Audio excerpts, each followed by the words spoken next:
So let me ask you a question. What if one of the greatest rulers in history was never meant to be remembered? Not for their accomplishments, not for their power, but because they were simply a woman trying to rule in a man's world. Hatshepsut's story is one that could only happen in ancient Egypt. You see, it was a time when kingship was hereditary, so that means the throne passed down from father to son. He was also a pharaoh, but he ruled over a neighboring kingdom.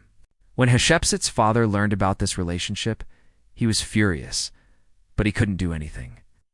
After all, she had held too much power for too long and decided to keep it for herself.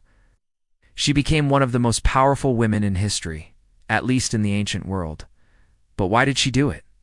Why give up everything that made her a woman just to be accepted by society? Well, we can only guess. Perhaps she really enjoyed being in power and didn't want to give it up. This was a full-on campaign of defacing statues, removing inscriptions, and rewriting history books. The statues that once stood in her honor were torn down. The temples she built were abandoned. Even her own son seemed ashamed of her. But over time, the truth always comes out. And in 1826, an archaeologist named Giovanni Belzoni discovered her temple. Was it worth giving up everything to be accepted by a society that would ultimately reject you? Only Hatshepsut knows the answer. Statues were erected in her honor, temples were built, and her legacy lived on. And maybe that's a lesson we could all learn from. But that doesn't change the fact that for centuries she was nothing more than a footnote in history. Until next time, remember, the past is never dead. It's always waiting to be discovered. The strange woman who pretended to be a man so she could rule Egypt? From there, people slowly began to learn about Hatshepsut. They found her statues, her sarcophagus, and even her mummy. And as they uncovered more and more about her life, they realized just how special she was. Basically, he wanted everyone to forget that Hatshepsut ever existed. But why? Why would he try so hard to erase his own aunt? She traveled to the land of Punt, likely modern-day Somalia, and reopened trade routes that had been closed for decades. She gave up everything that made her a woman just to be accepted by society. And even then, she was only accepted for as long as she was useful. As soon as she died, her stepson tried to erase her name. She built magnificent temples, including one of the most beautiful complexes in all of Egypt, Deir el-Bahari. Plus, she did all this while breaking the rules and defying the odds. Hatshepsut didn't just become a pharaoh, she became one of the greatest in history. Some say it was jealousy. After all, he had taken the throne from her. Others say it was politics. By erasing Hatshepsut, he was able to consolidate his power and rule without any rivals. Still others say it was religion. Hatshepsut was a woman pretending to be a man, and in a world where religion played such a big role, that could have been seen as a sin. Or perhaps she felt that being a woman made her too weak to rule. Whatever the reason, we will never know.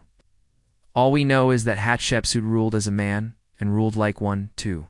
But the truth was far more shocking. Hatshepsut didn't just declare herself regent, she declared herself pharaoh, taking the traditional male title. In fact, she's gone down in history as one of the greatest pharaohs of all time. They get old and either hand the kingdom over to their children or their most trusted advisor. But when it comes to Hatshepsut, things got weird. After she died, her stepson took over. He was the son of her husband and the new pharaoh. Now, you would think that this would be a great thing for women everywhere. Finally, Egypt would have a new leader who understood their struggles, a queen who would fight for their rights. But that's not what happened. Instead, her stepson tried to erase her name from history.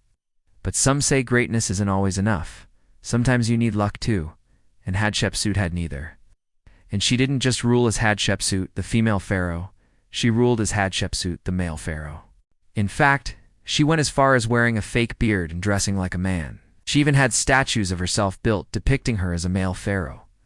You see, she wasn't just trying to rule like a man, she was trying to become a man. Or maybe more accurately, she was trying to become the version of a man that ancient Egypt allowed her to be.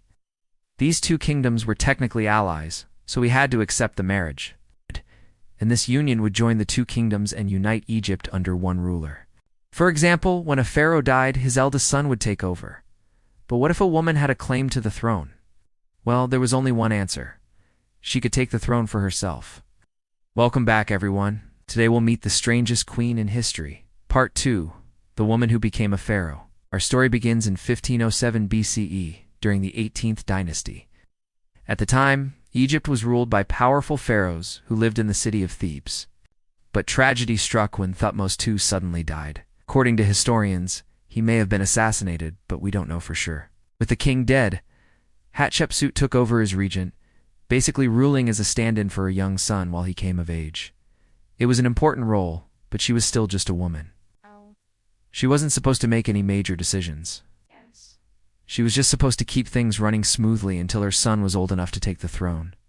But Hatshepsut was ambitious. She liked being in charge. When her son came of age, something remarkable happened. Instead of handing over power, she kept it for herself.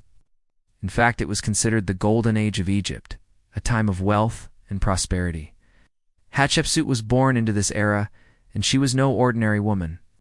She was the daughter of a pharaoh, which made her a princess.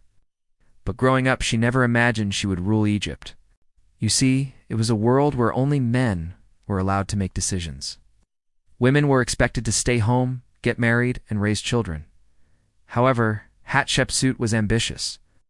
She wanted more than the life of an ordinary princess. And this is how she did it. It all started when she met her future husband. His name was Thutmose II. After they wed, Hatshepsut bore her husband a son and an heir, which made her even more powerful. You might think this was a simple case of a power-hungry woman. And here's the crazy part. Her plan worked. Hatshepsut ended up ruling Egypt for over 20 years. Her reign was one of Egypt's most peaceful and prosperous periods. There were no wars or rebellions. Everyone seemed to love her. You see, every good leader eventually has to pass the torch. I'm not talking about some sort of palace intrigue or political maneuvering. Whatever the reason, it worked. For centuries, people forgot all about Hatshepsut. We now know that Hatshepsut ruled for 21 years, longer than any other female pharaoh. But that doesn't mean her story is happy. Sure, she accomplished everything she set out to do, but she did it at the cost of her own identity.